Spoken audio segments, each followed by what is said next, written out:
কাশ্মীর চাই না, মালাউনরা দেশ ছেড়ে চলে যাও, হিন্দুরা চলে যাও মিছিল করতেছে। তাদের পোশাকটা দেখলেই বুঝি আমি তারা কারা। রুকো যারা, সবার করো। আরে ভুয়া মুক্তিযোদ্ধা ওরফে ফজা পাগলা, তুই যে মালাউনদের চইলা যাওয়ার কথাটা কইলি, এই কথাটা তো মুসলমানরা আগে বলে নাই, আগে হিন্দুরাই বলছে যদি ভালো না লাগে গাইবান্ধা থেকে চলে যাও, গাইবান্ধা থাকা লাগবে না। পলাশ বাইরে যাস না, তোরা প্রয়োজন বোধে গাইবান্ধা থেকে চলে অন্য জেলায় চলে যা।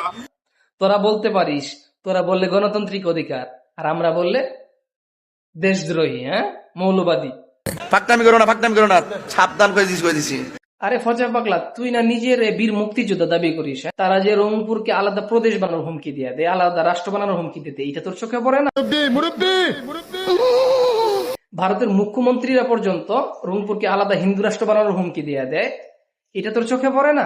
এই কথাটা সংসদে বলতে পারিস না? এই কথা সংসদে বললে তো পয়সা বন্ধ হয়ে যাবে।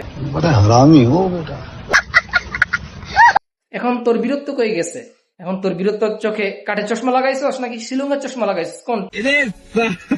হিন্দু রাষ্ট্র বানানোর একটা অংশ হইলো এই রাম মন্দির, এটা তোর চোখে পড়ে না? হ্যাঁ, তোর চোখে পড়ে খালি আমাদের পোশাকটা। আমাদের পোশাক দেখলেই তুই কইতে পারস আমরা কি। আমি তোর মুজগুলা দেখলেই বলতে পারি যে তুই গোবরখোর আর মুদখোরের এজেন্ট।